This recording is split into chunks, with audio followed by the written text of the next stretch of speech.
It is hard to get food and supplies. Finally, when the storm dies down, the fishermen return to the sea to earn their living. One night after Jamie and Perry have returned from fishing, Jamie goes to get mail that has been delivered. He brings home a huge bag of mail wrapped in plastic. Look at all this mail. Is there a letter for me? Lacey smiles at her son and shakes her head no. She knows he is waiting for a letter from Angie Pinheiro. Angie is 16 and the only person in the town who is near Jamie's age. She has been away at school in Prince Rupert. Jamie misses her. The family settles down to read the mail. Suddenly, Perry lets out a low whistle.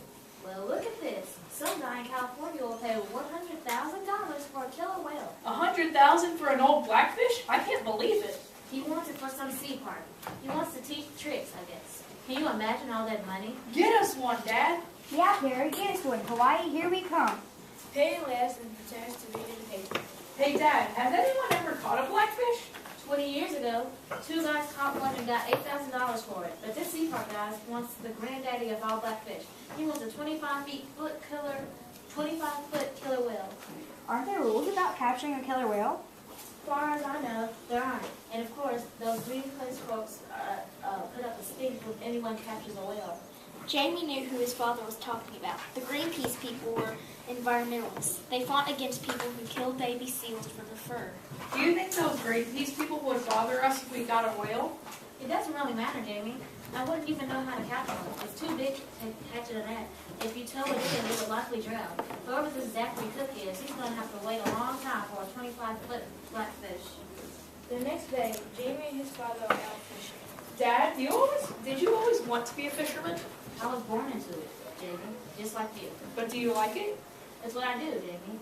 It's all I know how to do. There are some awful days, but there are good days too. Jamie doesn't want to be a fisherman, but he doesn't know how to tell his father. Just then, a humpback whale spouts 100 yards away.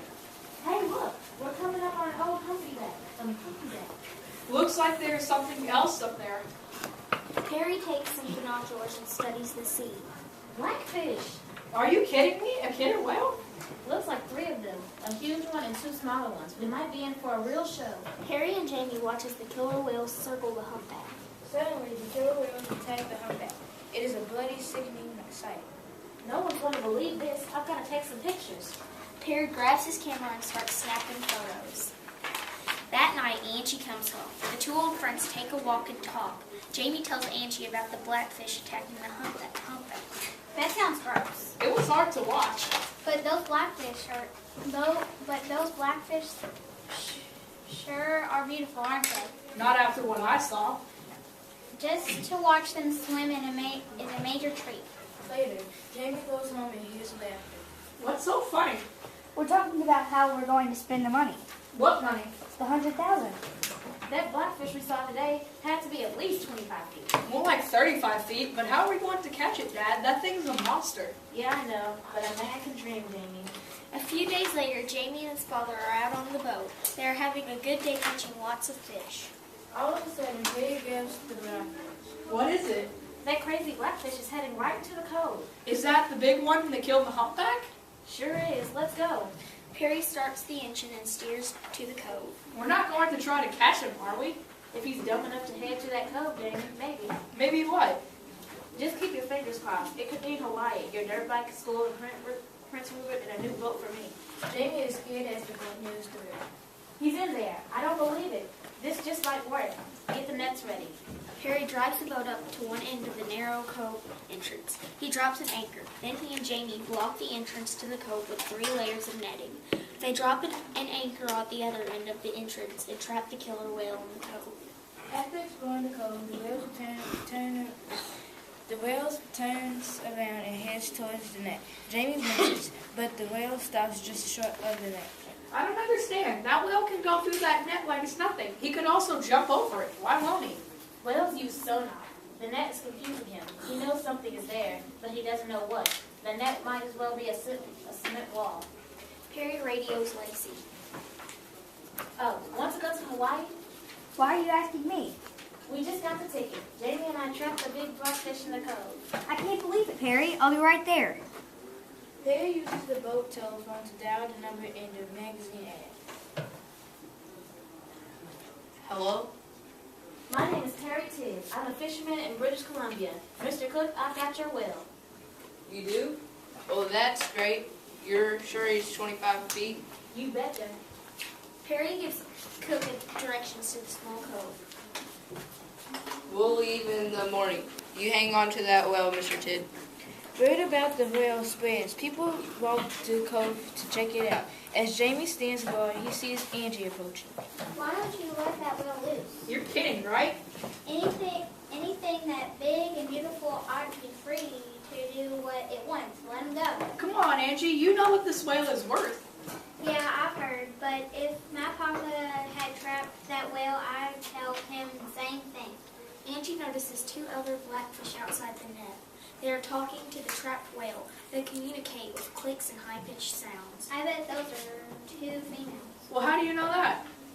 I can tell. That means you're standing in the way of love. You have a whale hostage. Let it go, Jamie. Angie walks towards the water. The whale surfaces and puts its huge head on the rock right near Angie. She leans towards the whale. What are you doing? Get away. That thing is a killer. Angie leans closer to the whale and pets its head. Jamie tugs at Angie. Are you crazy? What's crazy? What's crazy is you keeping this beautiful animal trapped.